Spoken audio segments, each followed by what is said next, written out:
আমি এই মাজারটা যখন সংস্কার করেন সিদ্দিক সাহেব অর্থাৎ বৌলা শহরে আকবরী হোটেলের মালিক, উনি যখন এই মাজার সংস্কার করে তখন আমি শুনতে পারছি যে উনি এই মাজার পাইকল মাজার জিয়ারত করে এই দিক দিয়ে যাচ্ছিলেন। হঠাৎ করে পথের মধ্যে বৃষ্টি পেয়ে বসে এই বৃষ্টির হাত থেকে বাঁচার জন্য তিনি দাঁড়ায় যান, কিন্তু সে সময় এই মাজারে কোনো ছাদ ছিল না।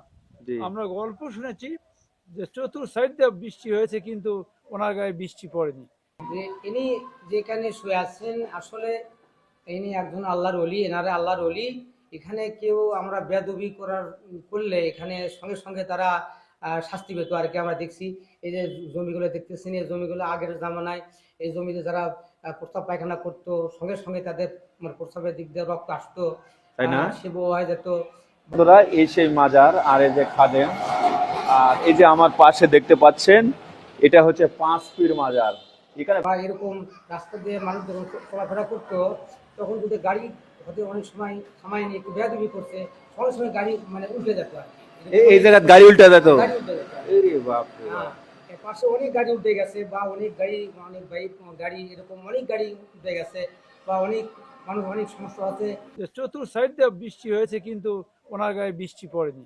রাতের ঘুমিয়ে ঘরে কে বা কে যেন বলেছেন যে তুমি তো ভিজে গেলে না, আমি তো ভিজে যাচ্ছি, তখন এই দরকার সারটা করে দে, মাজারের সারটা করে দে। ও আচ্ছা আচ্ছা। তো এরকম মানে প্র্যাকটিক্যালি সে এইভাবে জেনেছে স্বপ্নের মাধ্যমে। আর বাস্তবে উনি পানি পানি অনেক চতুর সাইড দিয়ে পানি হয়ে গেছে, ওনার গায়ে পানি পড়েনি। এই আকবরিয়া হোটেলের মালিকের এখানে আসছিলেন। আর ওনার হাতেই এই মাজারের যত ছাদ, সুইচ ছাদ, আপনার লাইট, সার্চ লাইট যতগুলো ছিল সবগুলো উনি দিয়েছে। উনি দিয়েছেন আকবরিয়া হোটেলের মালিক। হ্যাঁ। আচ্ছা আচ্ছা। এখানে কেউ যদি ওই পাখি মারে বা ঘুঘু মারে, তখন দেখা যায় সঙ্গে সঙ্গে সে কথা বলতে পারে না, বোবা হয়ে যায়। এরকম অনেক অলৌকিক ঘটনা এই আছে। বাবার অনেক ঘটনা রয়েছে এই আমি স্থানে। অনেকে বলছি যে ভাই এখানে পাখি মারো না, এখানে পাখি মারলে সমস্যা হয়, তারপরও পাখি মারছে। আমাদের এই পাশে গ্রামের এক ছেলে পাখি মারলো, মারার 2-3 দিন পরে দেখি যে তার জবান বন্ধ হয়ে পেট ফুলে উঠছে। ওলি আল্লাহর দেশ বাংলাদেশ। ওলিরা এসেছিলেন এই বাংলাদেশে ইসলাম প্রচার করার জন্য। এরকম পাঁচজন বিশাল বড় অলি আউলিয়া ঘুমায় রয়েছেন এই ধাওয়া পিকশন গ্রামে। এই যে যে আমি যে জায়গাতে দাঁড়িয়ে রয়েছি এই জায়গাতে ঘুমিয়ে রয়েছে 5 পীর, আর এই জায়গার নামও কিন্তু 5 পীর। আর এখানে যে 5টা পীর বা অলি আউলিয়া ঘুমিয়ে রয়েছে এদের এদের পিছনে রয়েছে অনেক আধ্যাত্মিক অলৌকিক ঘটনা। সেই অলৌকিক ঘটনাগুলো এখনো কিন্তু ঘটতেই থাকে এই রোডে। এমন কেউ গাড়ি নিয়ে যেতে পারে না, এদিকে একটু যদি বেয়াদবি করে তাহলে গাড়ি উল্টে যায় এই খাদে। তো অনেক কিন্তু ঘটনা কিন্তু এখানে ঘটে। আর এখানে বিশাল বড় একটা দাখিলি মাদ্রাসা, আর এই মাদ্রাসার পাশে একই জায়গাতেই ঘুমিয়ে রয়েছে সেরকম পাঁচজন কিন্তু অলিয়া উলিয়া। সেই 5 পীরের সাথে কিন্তু পরিচয় করে দিব। আমি মোশাররফ হোসেন ইমন। আমি কিন্তু একদম বগুড়া সদর এই ধাওয়া পিকশন গ্রাম থেকে আপনাদের দেখানোর চেষ্টা করতেছি। থাকুন আমার সাথে, কিছুক্ষণ থাকুন, আপনাদের এই ঘটনাগুলো শুনলে গা শিউরে উঠবে। থাকুন না আমার সাথে। আচ্ছা, আসসালামু আলাইকুম। আসসালামু আলাইকুম। ভালো আছেন আপনি? আলহামদুলিল্লাহ। আচ্ছা, এই জায়গার নাম? এই জায়গাটার নাম হলো কুকরুল 5 পীর। কুকরুল 5 পীর। তার মানে এর পাশে আরো একটা কাহালু 5 পীর আছে। জি জি। আর এটা হলো কুকরুল 5 পীর। 5 পীর, অর্থাৎ নঙ্গলা ইউনিয়ন এটা এটা। তো এই যে এখানে যে আল্লাহর ওলি ঘুমায় রয়েছেন জি বা জি মাজার, জি। এই হুজুরের নাম কি বা এই আল্লাহর ওলির নাম? এই হুজুরের নাম আমরা এনাদের শেষ পর্চা আছে, এনাদের শেষ পর্চায় আমরা যেটা জানতে পারি সেটা হলো এনার ওই শেষ পর্চায় নাম লেখা আছে 5 পীর। ওনার নামই 5 পীর। ওনার নামে ওই অর্থাৎ 5 পীরের নামে এখানে তেনার সয় সম্পত্তি আছে প্রায় ধরেন 6-7 বিঘা সয় সম্পত্তি আছে। এই গাছগুলো দেখতেছেন, এই ও জমিগুলো এই ওনারই। বাউন্ডারি। এবং এই জায়গাগুলো ওই 5 পীরের নামেই ওখানে আখ্যায়িত আছে। যেহেতু আমরা বুঝতে পারি যে এখানে 5 জন ওলি শুয়ে আছে, এখানে এই জন্য ওই 5 পীরের নামেই এটা আখ্যায়িত। এখানে এখানে শেষ পর্চা হিসেবে আমরা 5 পীর বলেই জানি।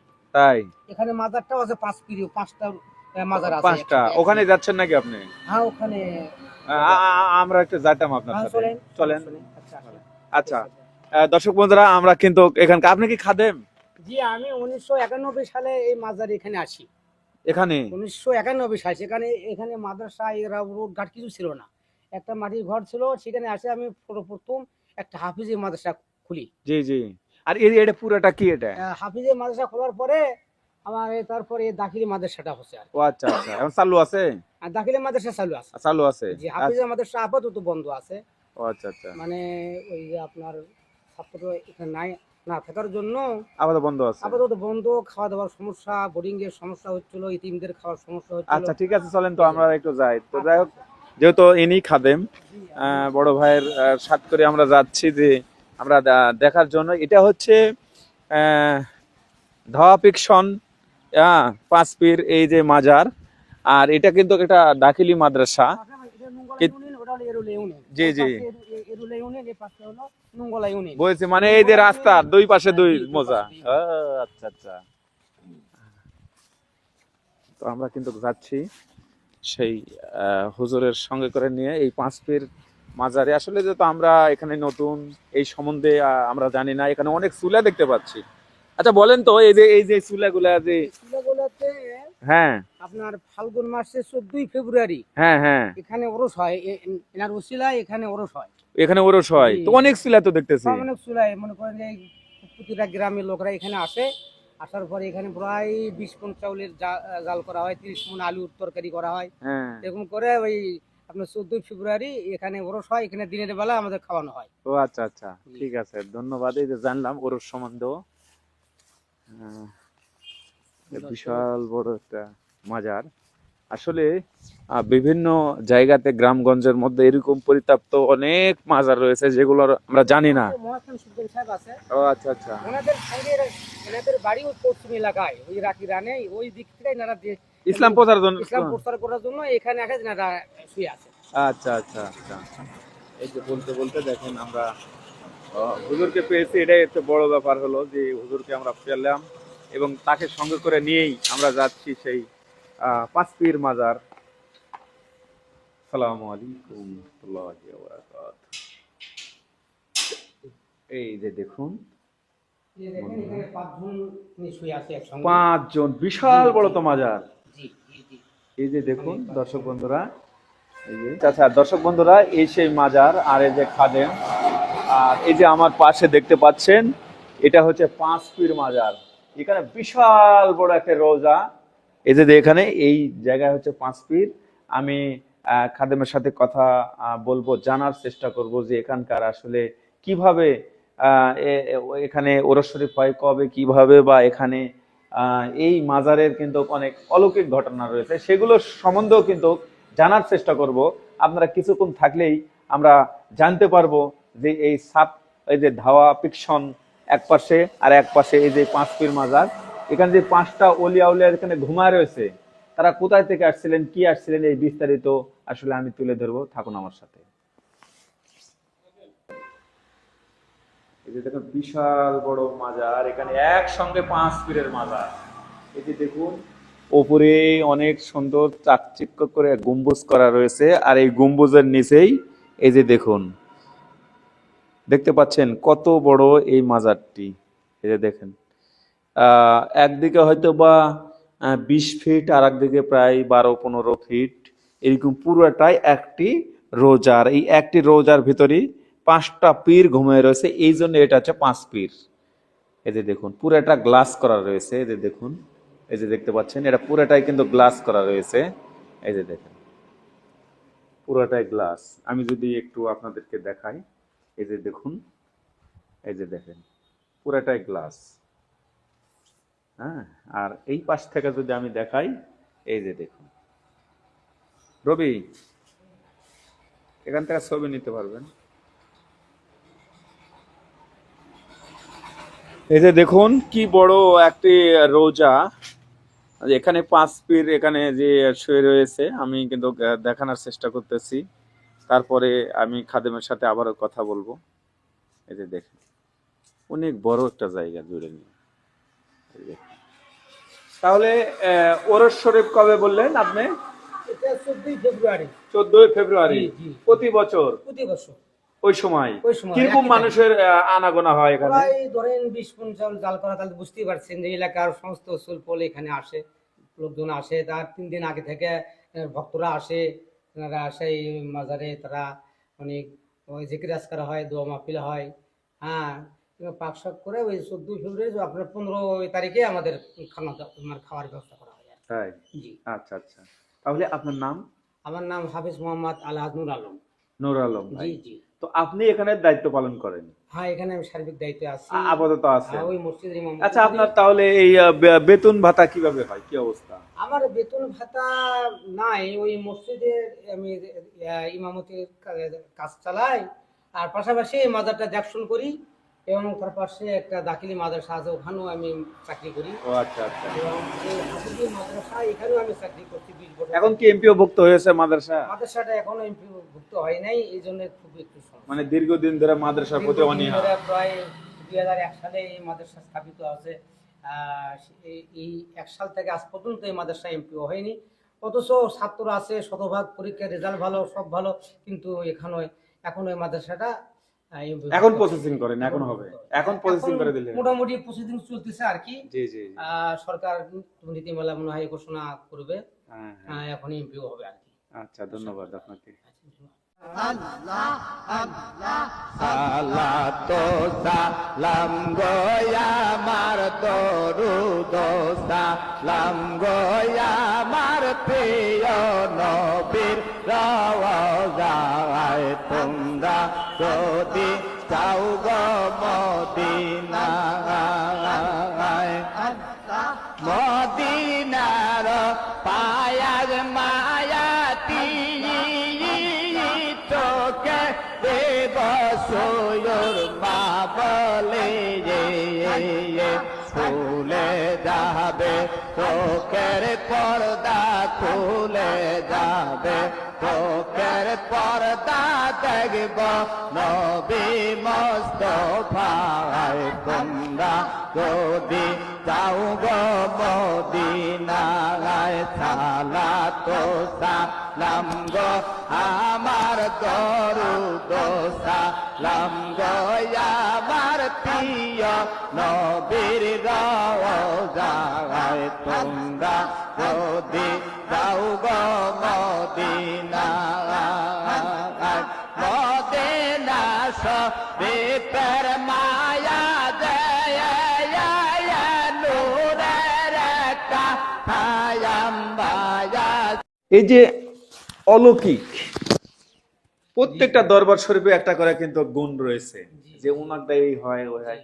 এই বাবার কিছু অলৌকিক ঘটনা আমরা হ্যাঁ, কিন্তু জি, শুনেছি। অলৌকিক ঘটনা আমি দেখছি। হ্যাঁ? অলৌকিক ঘটনা আমি দেখছি। তো এই জিনিসটা একটু হেল্প করেন দেখি, আচ্ছা, দু একটা ঘটনা বলেন দেখি। যে ইনি যেখানে শুয়ে আছেন, আসলে ইনি একজন আল্লাহর ওলি, এনারা আল্লাহর ওলি। এখানে কেউ আমরা বেয়াদবি করলে এখানে সঙ্গে সঙ্গে তারা শাস্তি পেত আর কি, আমরা দেখছি। এই যে জমিগুলো দেখতেছেন, এই জমিগুলো আগের জামানায় এই জমিতে যারা প্রস্তাব পায়খানা করতো, সঙ্গে সঙ্গে তাদের মানে প্রস্তাবের দিক দিয়ে রক্ত আসতো, তাই না? সে হয়ে যেত, বা এরকম রাস্তা দিয়ে মানুষ যখন চলাফেরা করতো, তখন যদি গাড়ি হতে অনেক সময় নিয়ে একটু বেয়াদবি করছে, সঙ্গে সঙ্গে গাড়ি মানে উল্টে যেত আর কি। এই জায়গায় গাড়ি উল্টে যেত? গাড়ি উল্টে যেত। আরে বাপ রে বাপ। হ্যাঁ, এর পাশে অনেক গাড়ি উঠে গেছে, বা অনেক গাড়ি এরকম অনেক গাড়ি উঠে গেছে, বা অনেক মানুষ অনেক সমস্যা আছে। এখানে কেউ যদি পাখি মারে বা ঘুঘু মারে, তখন দেখা যায় সঙ্গে সঙ্গে সে কথা বলতে পারে না, বোবা হয়ে যায়। এরকম অনেক অলৌকিক ঘটনা এই আছে। বাবার অনেক ঘটনা রয়েছে এই আমি স্থানে। অনেকে বলছি যে ভাই এখানে পাখি মারো না, এখানে পাখি মারলে সমস্যা হয়, তারপরও পাখি মারছে। আমাদের এই পার্শ্বিক গ্রামের এক ছেলে পাখি মারলো, মারার 2-3 দিন পরে দেখি যে তার জবান বন্ধ হয়ে পেট ফুলে উঠছে, পরে আমার কাছে নিয়ে আসছে।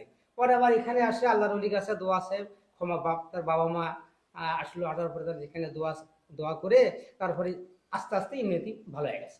ভালো। এরকম অনেক ঘটনা আছে আর কি। আসলে আল্লাহর ওলিদের সঙ্গে বেয়াদবি করলে এরকম হয়, আর এটাই হলো আল্লাহর ওলিদের মানে অলৌকিক ঘটনা। তাহলে আমরা জানতে পারলাম যে এই বাবার অনেক কেরামতি কিন্তু রয়েছে, অনেক কিছু আছে আর কি। অনেক কিছু কেরামতি রয়েছে। কেরামতি রয়েছে। আপনার শরীরে কিছু দেখেছেন আলামত কিছু? আমার সামনেই এরকম ঘটনা ঘটছে আর কি। অনেক এগুলো আপনার সামনে মানে শোনা না, নিজে দেখছেন? যে দেখছি, যেহেতু আমার জন্ম এখানে, ও আচ্ছা আচ্ছা। আমার বাড়ি এখানে। আচ্ছা দর্শক বন্ধুরা, এই বাবার কেরামতি সম্বন্ধে, এই 5 পীর জায়গা সম্বন্ধে আমরা জানার চেষ্টা করলাম। ঠিক আছে, ধন্যবাদ আপনাকে। আচ্ছা, আসসালামু আলাইকুম। ওয়ালাইকুম আসসালাম ওয়া রাহমাতুল্লাহি ওয়া বারাকাতুহু। ভালো আছেন আপনি? আলহামদুলিল্লাহ, আপনি কেমন আছেন? আছি আলহামদুলিল্লাহ। তো আমি আসছিলাম যে এই যে আপনাদের পাঁচ পীর এই অলিয়া উলিয়ার একটু জানাশোনার জন্য, যে খোঁজ খবর নেওয়ার জন্য আমি একটা নিউজ করতেছিলাম। তো এই এই যে এখানে যে ঘুমিয়ে রয়েছে আল্লাহর অলিরা, এনারা কত সনে আসছিল, এরকম কোন তারিখ সন এগুলো জানা আছে কিনা? আমি যতটুকু জানি যে এখানে 400 বছর হলে এই মাজার প্রতিষ্ঠিত 400 বছর আগে। আগের। আচ্ছা আচ্ছা। এখানে আমরা শুনেছি যে অনেক অলৌকিক ঘটনা। হ্যাঁ, হ্যাঁ, অনেক ঘটনা। এরকম দু একটি ঘটনা যদি একটু বর্ণনা করতেন আপনি হুজুর। আমি এই মাজারটা যখন সংস্কার করেন সিদ্দিক সাহেব, অর্থাৎ বগুড়া শহরে আকবরী হোটেলের মালিক, উনি যখন এই মাজার সংস্কার করে তখন আমরা শুনতে পারছি যে উনি এই মাজার পাইকর মাজার জিয়ারত করে এদিক দিয়ে যাচ্ছিলেন। হঠাৎ করে পথের মধ্যে বৃষ্টি পেয়ে বসে এই বৃষ্টির হাত থেকে বাঁচার জন্য তিনি দাঁড়ায় যান, কিন্তু সে সময় এই মাজারে কোনো ছাদ ছিল না। জি। আমরা গল্প শুনেছি যে চতুর সাইড দিয়ে বৃষ্টি হয়েছে, কিন্তু ওনার গায়ে বৃষ্টি পড়েনি। রাতের ঘুমের ঘরে কে বা কে যেন বলেছেন যে তুমি তো ভিজে গেলে না, আমি তো ভিজে যাচ্ছি, তখন এই দরকার সারটা করে দে, মাজারের সারটা করে দে। ও আচ্ছা আচ্ছা। তো এরকম মানে প্র্যাকটিক্যালি সে এভাবে জেনেছে স্বপ্নের মাধ্যমে। আর বাস্তবে উনি পানি অনেক চতুর সাইড দিয়ে পানি হয়ে গেছে, ওনার গায়ে পানি পড়েনি। এই আকবরিয়া হোটেলের মালিকের এখানে আসছিলেন। বাস, ওনার হাতেই এই মাজারে যত ছাদ, সুইচ ছাদ, আপনার লাইট, সার্চ লাইট যতগুলো ছিল সবগুলো উনি দিয়েছে। উনি দিয়েছেন আকবরিয়া হোটেলের মালিক। হ্যাঁ। আচ্ছা আচ্ছা। এটা তো তাহলে তো একটা বেশি দিনের ঘটনা না, সংস্কার বেশি দিন আগে হয়নি এটা। আগে দরকার এই মাজারে কোনো ছাদ ছিল না, চতুর্পাশে গাছ ছিল আর মাঝে প্রাচীর, এরকম প্রাচীর ছিল, প্রাচীরের মধ্যে ছাদ খালি ছিল, ভিজে যেত, অর্থাৎ মাজারে যে কাপড়গুলো ছিল এগুলো ভিজে যেত।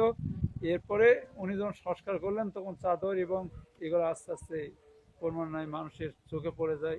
এখন অত্যাধুনিক পরিণত আছে। মাদ্রাসা ছিল না এখানে, এখানে একটা ঘর ছিল শুধু এখানে, তারপরে এই ঘর ভেঙে দিয়ে একজন দুইটা মাটির ঘর করে দেয় এই সাইড দিয়ে। এরপরে তখন আমরা এখানে আসি, পড়াশোনা করি, মক্তব চালু হয়ে গেল। এই মক্তবের প্রথম ছাত্র আমি। তাই না? আপনি এখানকার ছাত্র? বাহ বাহ বাহ। এখান থেকে আবার অন্য জায়গায় লেখাপড়া করছি। আমার এখন খেদমতে ইমামতি মসজিদের বয়স হচ্ছে 25 বছর। 25 বছর। আপনার নাম? আমার নাম কারি মোহাম্মদ আসলাম হোসেন। আলহামদুলিল্লাহ। এই গ্রামে বাড়ি? পুকুর দক্ষিণ পাড়াতে আমার বাড়ি। এটাও তো উকরুল গ্রাম। পুকুরের মধ্যে, কিন্তু ঘটনার এই পাশে ধাওয়া পিছনে, এই পাশে পুকুর। আচ্ছা, মাঝামাঝি জায়গায় এই মাঝামাঝি। প্রতিষ্ঠান। হ্যাঁ। আচ্ছা আচ্ছা। তো ঠিক আছে, আমি আপনার কাছ থেকে জানলাম। হ্যাঁ, ধন্যবাদ আপনাকে।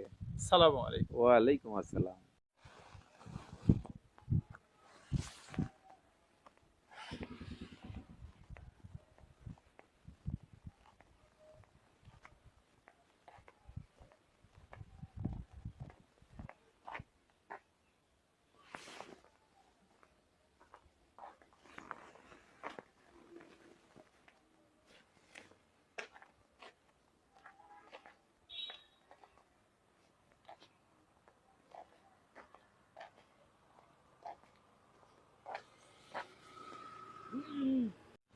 দর্শক বন্ধুরা, আমি জানার চেষ্টা করলাম সেই কোকরুল বা এখানে ধাওয়া ফিকশন যে গ্রামে যে পাঁচ পীর, যে পাঁচটা পীর ঘুমাচ্ছে, সেই পাঁচ পীরের ইতিহাস আমি তুলে ধরার চেষ্টা করেছি, নিজে জানার চেষ্টা করেছি, আপনাদের জানানোর চেষ্টা করেছি। কেমন লেগেছে জানি না। অলি আল্লাহর দেশ বাংলাদেশ, যাদের হাত ধরেই কিন্তু আজকে আমিও রেডিমেড মুসলমান, আমরা দাবি করি মুসলমান, কিন্তু একদিন তারাই কিন্তু আজান, কালেমা সবকিছু শিখেছে, তার জন্যই আমরা মুসলমান হয়েছি। সেই অলি আল্লাহর দেশ বাংলাদেশ এবং বাংলাদেশের মধ্যে যে জেলাটি বগুড়া জেলার সদর উপজেলা, সেই ধাওয়া ফিকশন থেকে আমি বিদায় নিচ্ছি। সবাই ভালো থাকবেন, সুস্থ থাকবেন। পরবর্তীতে আবারও কোনো নতুন ভিডিওতে দেখা হবে। আমি চলে আসবো আপনাদের প্রিয় বন্ধু মোশাররফ হোসেন ইমন। আল্লাহ হাফেজ।